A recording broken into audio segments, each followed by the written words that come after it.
Department of Human Services, and any one of her social workers who get financial incentives.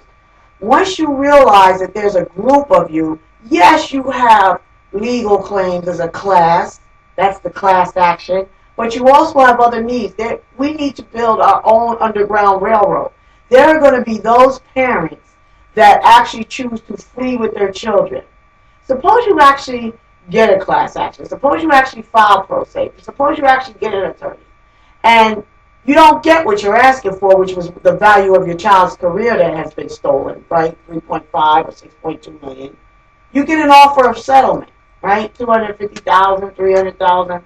The attorney who could care less that took on your case, the class action firm, they care less about your broken heart or quality of life.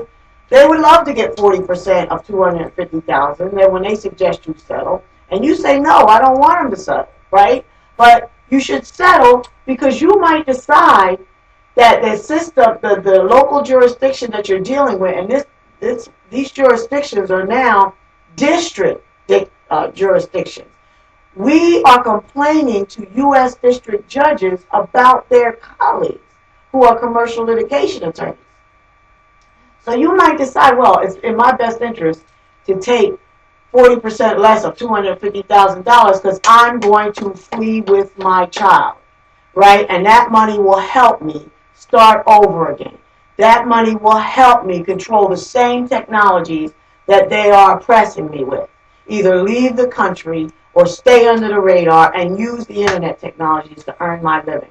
Everyone stay where everybody keep access to the internet, right? If you have to physically move to protect yourself while you continue, as I said, appoint a durable power of attorney and guardian. Appoint someone in the family that runs interference, that goes in there and does the filings, and runs the risk of being arrested, right? And probably will be arrested. And do as many filings as you can, right?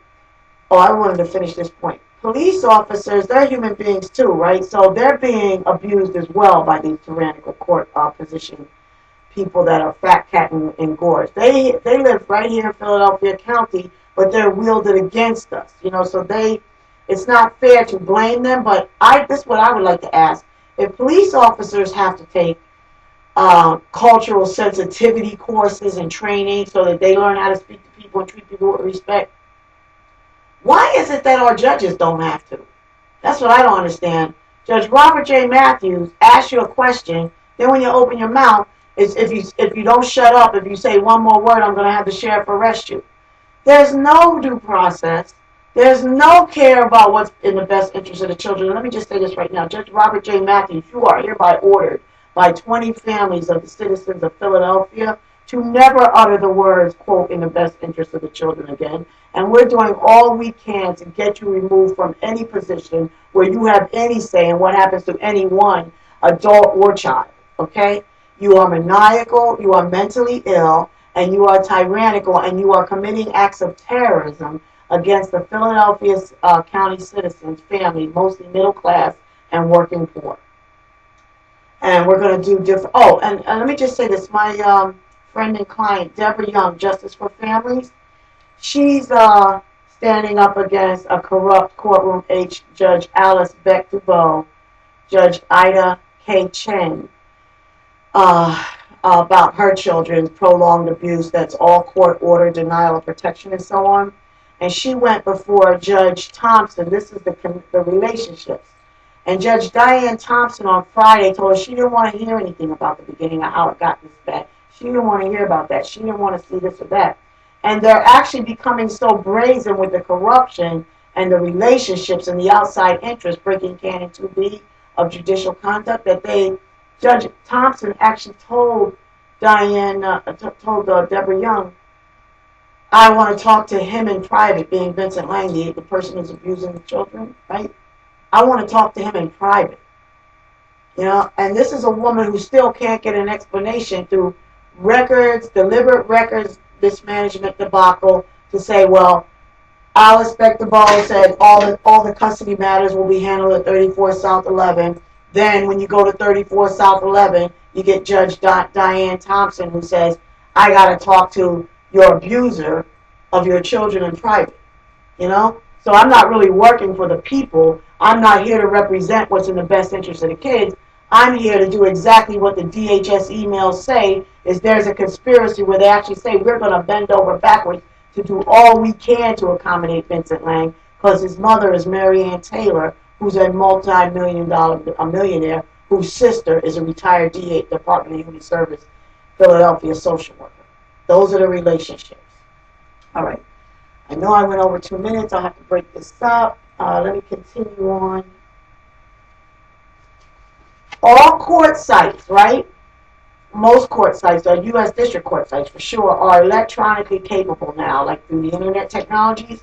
So you can punch in your town and punch in your city in U.S. District Court and be taken to your official court site to see if your forms for informer par pares and start the complaint process pro se are available, which this young lady came through, a grandmother came through out of Mayville, Wisconsin. Slap-free trackers on your site so you can see where people are really coming from, their servers. Site meter's good. That's free. And so she comes through, verifies she's really in Mayville, Wisconsin. So we punch in Mayville, Wisconsin, U.S. District Court site, and we get the official court site and find out that they are completely capable with pro se non-prisoner compliant package. That's a package.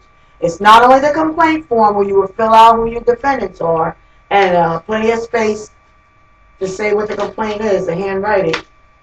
But it's also the forms to petition the court to move forward in informer par pares. The reason why I say to do this is because as soon as you get that court-compliant form filled out, the fact that you petition the court informer par pares opens a docket number. It opens a case number, and it gives you a U.S. District Court judge assignment. And that's very important, because whether they allow you to move forward or not, you have something to report on in a U.S. citizens controlled public docket database. And what are you reporting on?